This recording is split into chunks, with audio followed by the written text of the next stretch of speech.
Direto do canal Chupa essa Mega, que estou o professor G. A partir de agora, revisão N2. É a N2 Colégio Santa Isabel. Paz e bem a todos e a todas, tudo bem? Vamos lá, gente. Lembrando que a nossa N2, ela contempla a N1. Show? Vamos lá? Deixa eu pegar aqui a apostila para dizer aqui para vocês aqui o conteúdo programático, primeiramente. Eu tenho aqui também, deixa eu pegar aqui. Conteúdo programático. B1. Primeiro reinado e período regencial, a formação do Estado brasileiro. B2, que é o inédito. Segundo reinado, a ascensão cafeeira na economia do Brasil. O que é que eu não posso esquecer? O projeto Filme História, o filme Mauá, o Imperador e o Rei, que já está lá no Google Sala de Aula. E eu vou deixar o link aqui, que você clica e vai direto para o YouTube também. Do mesmo jeito, não pode deixar de assistir. Beleza? Vai estar lá bem bonitinho. Projeto Filme História, filme Mauá, assistido por blá, blá, blá, blá, aquela coisa massa. Vamos lá, vamos aqui. Vamos revisar aqui tudo, bora? Revisar aqui rapidinho aqui tudo. O que é que eu acho que é importante ainda do B1 que a gente pode contemplar? Do B1, que é aquela prova que já aconteceu a N1, você pega aquela prova novamente, dá uma estudada, dá uma analisada, né, dá uma enxugada nela bem legal. Tem uma coisa importante que eu gosto muito, certo? Eu gosto muito. É justamente, sabe o que? O que é que eu gosto ali? Eu vou lhe dizer o que é. Eu gosto muito ali, por exemplo, lá no, vou dizer que aleatoriamente, tá bom? Vou dizer que aleatoriamente. Uma coisa que me interessa muito no período regencial, por exemplo, que vai de 1831 a 1840, que é da abdicação, a abdicação de Dom Pedro I, né? Que ele parte para Portugal para recuperar o trono que Dom Miguel, né? Passou a perna. E lembra que a gente tinha a regência trina provisória, que é a de 1831, regência trina permanente, que começa também em 31 e vai até 35. Aí tem a regência una do padre Diogo Antônio Feijó, que vai de 35 a 37. E nós temos a regência una do Pedro Araújo Lima, que vai de 37 até 1840, que é onde começa o segundo reinado, que é a parte inédita. Mas tem uma coisa que me chama muita atenção, gente, é justamente quando é baixado o ato adicional de 1834, quando a Constituição do Brasil... deixa eu botar aqui só uma musiquinha de fundo aqui para ficar ouvindo aqui, relax aqui. Peraí, menino, peraí, só para concentrar aqui, certo? Peraí, menino. Pronto, só para a gente ficar aqui se concentrando. Gente, é justamente o seguinte. Lembra que a gente falou? O ato adicional, né? Ele estabeleceu Assembleia Legislativa Provincial. Eu anotei lá também para vocês que o município do Rio de Janeiro, neutro. Outra coisa também, a substituição da regência trina para a regência una. Não é à toa que nós temos a una do padre Diogo Antônio Feijó e a última una do Pedro Araújo Lima, né? Deixar bem claro que permitiu a criação destas assembleias provinciais, né? São assembleias legislativas, que hoje nós conhecemos como assembleias legislativas estaduais. Show? E também, né? A próxima regência não seria mais trina, mas seria una. Isso é super importante. Eu gosto muito dessa parte que nós estudamos, porque tem a ver, mexe com a questão legislativa. Então, é um processo em que o Brasil passa por um período de descentralização, né? Porque foram 9 anos de centralização político-administrativa de Dom Pedro I, né? Outra coisa importante que me chama muita atenção são as revoltas regenciais. Lembra que eu cobrei as revoltas regenciais nenhum? Né, para você identificar, escrever lá, coloquei um mapa e tal, aquela coisa toda, mas me agrada muito a cabanagem, que é no Pará, né, que aconteceu em 1835 e vai até 1840, nós temos a balaiada no Maranhão, 1838 a 1841, nós temos também a sabinada na Bahia, 1837 a 1838, nós temos também o malês também, que acontece na Bahia. Nós temos a farroupilha, que ela durou 10 anos, cara, 1835 a 1845. Lembra que, olha, a Guerra dos Farrapos, a farroupilha, ela foi encerrada, a farroupilha, justamente aonde? ela foi encerrada já no governo do segundo reinado, 1840, já estava no 5º ano da administração de Dom Pedro II, né? E ele tinha 5 anos, ele assumiu com 14, 19 anos. 19 anos, né? Isso biologicamente falando, né? Legalmente ele tinha um tiquinho mais, né? Beleza? Então, isso muito me agrada, esses dois processos, que são muito importantes mesmo. Assim como é importante também, gente, a Constituição de 1824. Lembra que a gente falou da Constituição de 1824? Em que Dom Pedro I estabeleceu uma série de medidas importantes para a Constituição, que ele estabeleceu, que tem como característica primária que ela foi outorgada, imposta, de goela abaixo, né? Estabeleceu que o Brasil é uma monarquia constitucional, hereditária e vitalícia, 4 poderes, executivo, legislativo, judiciário e moderador. E o moderador era o poder privado. Não pode esquecer, poder privado do Dom Pedro I, que o poder que ele ocupa é o executivo, mas o poder privado particular, com certeza o poder moderador, que dava a ele amplos poderes sobre os demais, ok? Isso é super importante também, você não pode deixar de esquecer, né? Manteve a escravidão também a Constituição de 1824, né? Que foi elaborada apenas por 10 juristas, escolhidos a dedo, né? A dedo por Dom Pedro I, né? Mas aí o que me interessa é o que é inédito, né? O que me interessa é o que é inédito, gente. E aí o que é inédito, eu vou aqui ficar usando, tá certo? Eu vou ficar usando aqui justamente o nosso slide. Gente, o segundo reinado, já sabemos, ele começa a partir do golpe da maioridade. Gente, você não, olha, você não pode esquecer isso. Né? Diante das agitações políticas que eu coloquei lá do período regencial, as revoltas que tinham uma participação popular, né? E isso preocupou muito aqueles dois partidos. Opa! Partidos? Quais eram os dois partidos políticos mesmo? Era o Partido Liberal, né? O Partido Liberal, que era o partido brasileiro, o Partido Conservador, que era o partido português.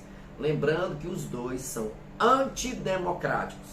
Apesar de eu saber que o Partido Liberal era um partido rural, apesar de eu saber que o Partido Conservador é um partido urbano, mas os dois são antidemocráticos, tá bom? Tudo bem?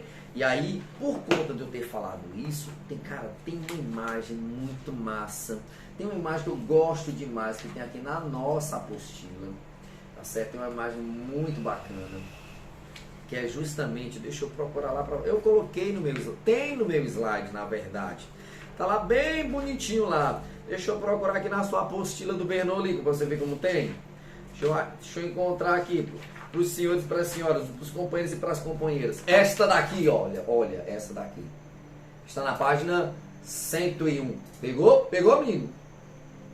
Opa! Isso significa que liberais e conservadores disputavam o controle do cargo de presidente do Conselho de Ministros, uma vez que Dom Pedro II ocupava-se de tentar governar sem oposições, afastando-se assim de disputas políticas. Aí aquela imagem massa que tem lá no meu slide, deixa eu pegar agora do meu slide, só achar aqui do meu slide. Pera aí, menino, pera aí, deixa eu pegar aqui do meu slide. Olha só, deixa eu pegar aqui. Cara, Dom Pedro II como centro do carrossel, segurando os dois poderes. Qual é mesmo o liberal, hein? É o homem ou a mulher? Conservador, homem ou mulher? Vou deixar essa manga para você chupar, viu?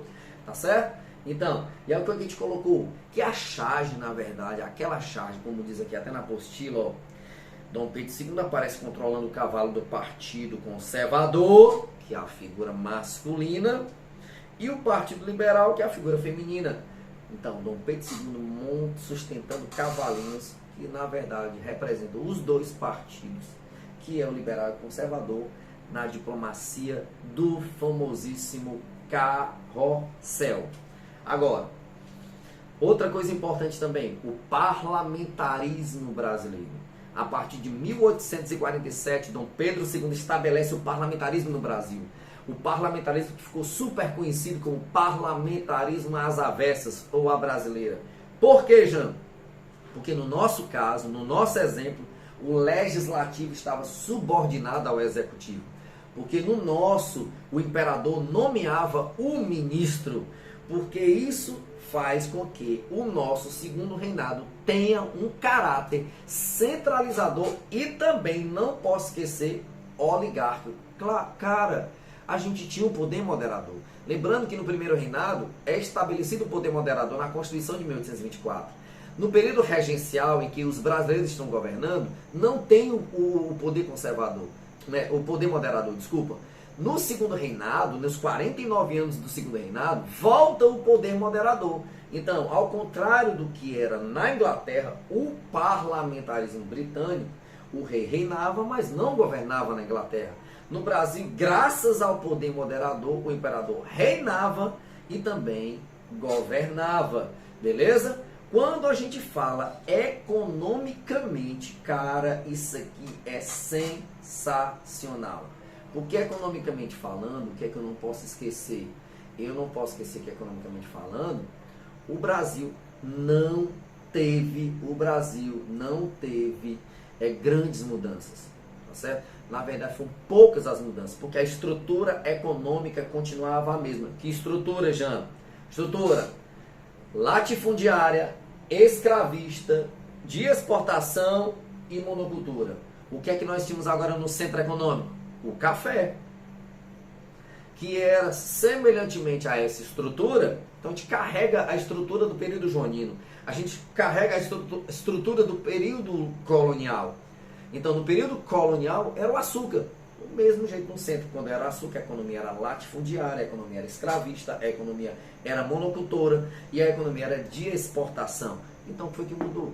A estrutura não mudou nada, a estrutura continua a mesma, tá certo? E graças ao hábito de tomar o café pelos norte-americanos e pelos europeus, o cultivo do café acabou ampliando em terras brasileiras. E se ampliou, houve uma necessidade imensa de trabalho escravo, tá bom? Agora, cara, presta atenção, não, assiste o filme Mauá, não deixe de assistir o filme Mauá, O Imperador e o Rei, lá você vai encontrar muita coisa interessante. Lembra que tem uma série de tarifas, né, e de leis que você precisa pegar tudo isso aí massa para não chupar uma manguinha verde, tá bom? Fica ligado. O surto de modernização no Brasil, ele contou com a participação da tarifa chamada Alves Branco. Lembrando que a Inglaterra pagava antes 15%. Desde quando, Jean? Desde os tratados de aliança, amizade, comércio e navegação que você aprendeu no ano passado com o Thiago Braga. O famoso Tratados de 1810. Em 1827, com o reconhecimento da independência a partir dos ingleses, uma das exigências foi continuar pagando os mesmos 15% desde 1810. Conseguiu, Jean? Conseguiu. Mas agora, bebê, em 1844, a casa caiu. A tarifa Alves Branco aumentou os impostos de cerca de 3 mil produtos britânicos. E agora, a taxa agora para os ingleses é a partir de 20. Opa, de 15 pulou para 20, 5%. E o teto, 60%. O mínimo 20, o máximo 60%. Só que a maior parte dos produtos estavam na casa dos 30%. É o dobro de 15. 1844. 1845, você sabe que vem a famosa lei Bill Aberdeen, né, que autorizava a Marinha Britânica a prender, a bombardear navios negreiros, forçando o Brasil a acabar o tráfico negreiro. Peraí, João, peraí. Tu falou pra gente que em 1827, quando a Inglaterra se aproximou do Brasil para reconhecer a nossa independência, teve uma segunda exigência, que até eu cobrei na minha N1, lembra? Questão aberta, que foi o que mesmo, hein? Uma lei de tráfico. Qual foi o prazo que a Inglaterra deu? 3 anos. 1827 com 3, 1830. 1830, a lei foi baixada? Não, foi baixada em 31, no ano seguinte. Lei Feijó. A lei foi aprovada, porém não foi cumprida. E aí ficou conhecido como lei para inglês ver. Chupa essa manga. Quando foi baixada a tarifa Alves Branco? Em 1844, a casa caiu, porque os ingleses agora estão pagando uma taxação muito alta e não quer pagar, foi muito prejudicado. Aí menino. Aí vem a lei Bill Aberdeen. Então ela levava os contraventores para serem julgados na Inglaterra. A ideia era justamente causar prejuízo e a lei é uma represália à tarifa Alves Branco, que aumentou os impostos dos produtos britânicos. Chupa essa manga. Isso é 1845. Não é à toa que em 1850, 5 anos depois da lei Bill Aberdeen, aí vem a famosíssima lei Eusébio de Queiroz, que proíbe agora a importação de escravos no Brasil. Cara, e aí os capitais agora que estão sobrando, que não podem mais ser utilizados agora no tráfico negreiro, passa a ser usado no setor industrial. Por isso que aparece o Irineu Evangelista de Souza, o famoso Barão e depois futuramente Visconde de Mauá.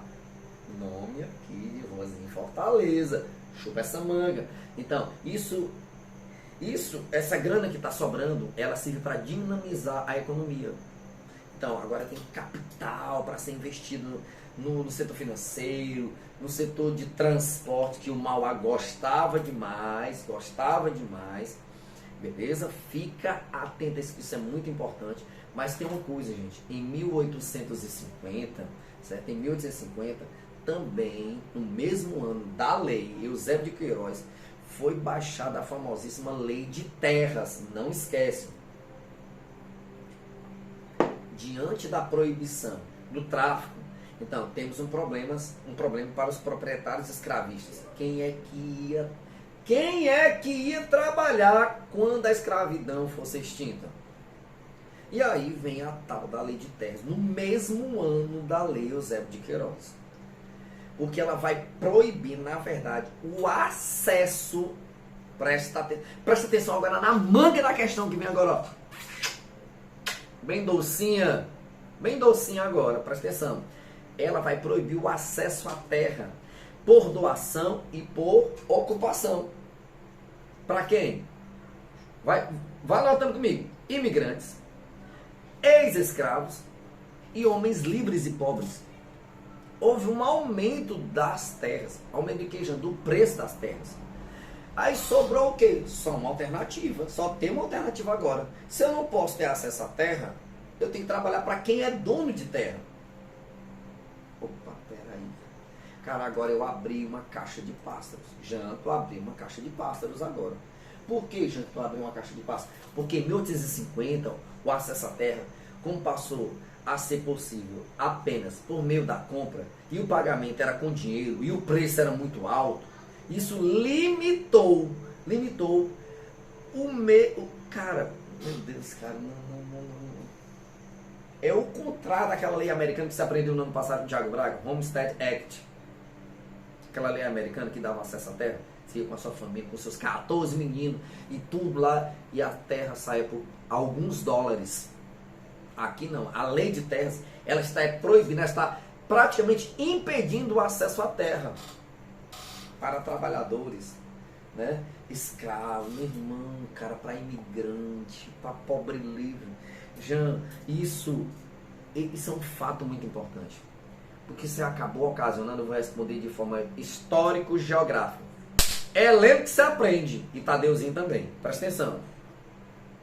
Cara, isso acabou gerando aquilo que nós chamamos de concentração fundiária. Não tem como, cara. Se está impedindo o acesso à terra, é concentração fundiária. Beleza? Tranquilo? Agora tem uma coisa importante que eu queria destacar aqui. Uma atividade importante. Cara, uma atividade que eu gosto muito. Página 125, lá nos propostos. Terceira questão diz assim, ó. O café era um produto bem aceito no continente europeu. Se popularizaram o café, como eu falei, tem uma lâmina minha lá, desde o século XVIII. No Brasil, seu cultivo ganhou espaços importantes economicamente. Sua lavoura dispunha, no século XIX, olha a letra certa, D de doido, de uma maior expansão em terras Ó, geograficamente, é lendo que se aprende. É lendo que se aprende. Tadeuzinho também. Olha, terras do Sudeste, que lá onde estavam as maiores plantações de café. Vale do Paraíba, Oeste, vai descendo a região Sudeste toda. Plantação de café se estendeu até o norte do Paraná. Chupa essa manga, com destaque para a economia em São Paulo, que é onde estavam as maiores plantações de café. Dei de doido, cara. Cara, que questão massa. Passa aqui, questão massa. Tem uma outra aqui que eu quero já. Eu vou deixar aquela no ponto. Cara, um outro ponto importante também que eu quero. São 3 pontos que pra gente acabar a nossa revisão. É justamente o seguinte, deixa eu ir pro meu slide lá, para mostrar lá no meu slide, que é para vocês encontrarem lá no meu slide, que é para vocês encontrarem lá também, certo? Só um tico, como os pernambucanos dizem, certo? Deixa eu mostrar aqui para vocês. Deixa eu ir para lá, cara, são as leis abolicionistas. Meu irmão, cara, você não pode deixar isso aqui de mão, porque tá na sua prova, bebê. Companheiros e companheiras, presta atenção. Eu coloquei uma lâmina lá muito massa, que eu quero que você leia lá. Não tá lá no Google Sala de Aula, eu quero que você leia. Eu vou ler aqui na íntegra, no meu. Que é a parte que diz assim, abolição e república. Eu botei assim, as mudanças na economia europeia. No século XVIII veio um processo todo de industrialização, que você aprendeu no ano passado com o Thiago Braga, a famosa Revolução Industrial. No século XIX, ela vai se expandir para vários países da Europa, Estados Unidos também da América. Então, no continente americano, que o Brasil se encontra, só que na América do Sul, na América do Norte, já temos o quê? O que é que nós já temos? Já temos industrialização também. Então, cara, a atividade industrial, ela começou a crescer muito. Então, tinha que acabar com a escravidão, cara. Então, tinha que substituir por mão de obra assalariada. Tinha que gerar mercado consumidor. Então, houve uma pressão muito grande da Inglaterra. Aí nós aprendemos na aula que eu disse que existiam 2 tendências, né, na campanha abolicionista. Uma delas, a radical, que era para imediatamente assinar logo uma lei e acabar a escravidão. E a tendência moderada, que era justamente paulatinamente. E aqui foi aceita, foi a progressivamente. Então, se é progressivamente, teremos uma série de leis. E a observação é agora. Em 28 de setembro de 1871 foi baixada a lei do ventre livre. Quem é o legislador? Visconde do Rio Branco. Quem é o Visconde do Rio Branco?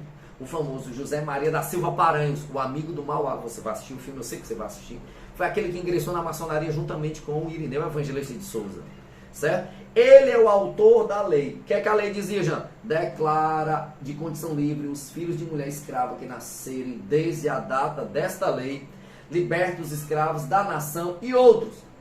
E providencia sobre a criação e tratamento daqueles filhos menores e sobre a libertação anual de escravos.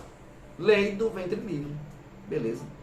A próxima lei é só em 1885, que é a lei do sexagenário. Então, o que é que ela estabeleceu? Que a lei deveria libertar a partir dos 60 anos. Libertar a partir dos 60 anos. Tá bom? Alguns autores usam até 65 anos. Porque os 65 anos é o projeto do Saraiva. Opa, peraí. A lei dos sexagenários, ela foi escrita por Saraiva, que é um legislador, e o Cotegipe, que é o outro legislador. Certo? Esse é o nome dos legisladores. Popularmente conhecido como a lei dos sexagenários. Conhecido também a lei do sexagenário como a lei da gargalhada nacional. Por quê? Porque a expectativa de vida de um escravo, cara, era 25, 30, 35, estourando, se fica na baladeira quebrando o cabo. Já, mas os que chegavam, cara, meu irmão, acabados, meu irmão. Porque eles eram mal alimentados e o trabalho era exaustivo, exageradíssimo o trabalho. Entende? Então, isso acabou ocasionando justamente, cara, um problema sério, um problema muito sério. Tá certo? Porque poucos eram os que chegavam a esta idade. tá certo? A lei da gargalhada nacional. E o contrassenso histórico, muitos ficaram para não morrer, para cuidar da velhice do seu algoz. Só que tem uma coisa, da lei do ventre livre para a lei dos sexagenários, que a lei do ventre livre é 1871, sexagenário é 1885, em 1884, um ano antes, cara, presta atenção, você que é aluno, meu aluno do Santa Isabel, a nossa prova é terça-feira, a minha prova é terça. Hoje, essa revisão está saindo hoje, sexta-feira, 25 de março, não, sábado, ela está saindo agora, 25 de março, eu estou gravando agora, 25 de março, na verdade. Hoje é feriado, cara. Hoje é uma data magna, por isso que eu coloquei a minha lâmina lá, 25 de março de 1884. Neste exato sábado, o cearense está tendo pela 12ª vez um feriado de 25 de março. Eu vou já fazer uma publicação no meu Instagram. Preste atenção, graças à aprovação da emenda número 73 da Assembleia Legislativa em dezembro de 2011, de autoria do deputado Lula Moraes do PCdoB, o dia tornou-se uma data magna do Estado. Tá certo? Então, de forma pioneira, o Ceará decretou a libertação dos seus escravos. Tá certo? Dos seus escravos. Então, o Ceará foi pioneiro na libertação dos escravos. 25 de março de 1884, nós temos como referência Redenção, a antiga Vila do Acarape, né, que depois foi substituído por esse nome, Redenção, de liberdade. Show? Massa. Falta só uma lei, Jean. A lei João Alfredo, de 13 de maio de 1888. No ano seguinte, proclamação da República. Peraí. Certo? Então, presta bem atenção. A última lei, a Lei Áurea, ela representa o último passo para a abolição da escravidão. É o último passo.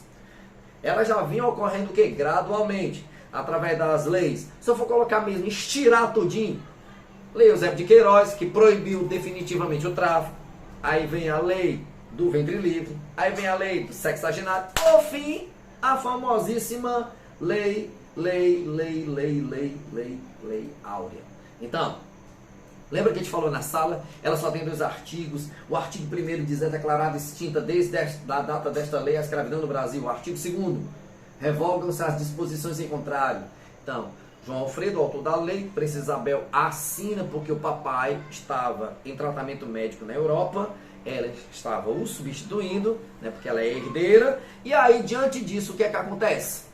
Então tem um som de menino gritando ali, os Satanás estão gritando ali no meio da rua, mas presta atenção aqui, que eu estou terminando.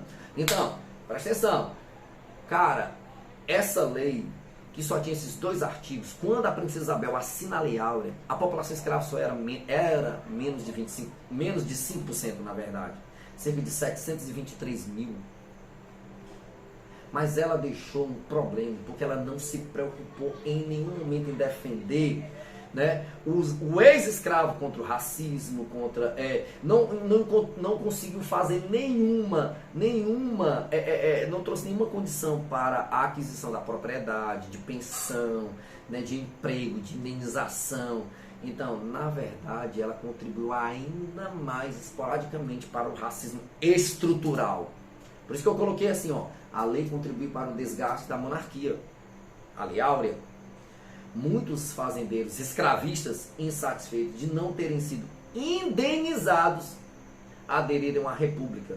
Por isso que esses carinhas vão se chamar de os republicanos de última hora.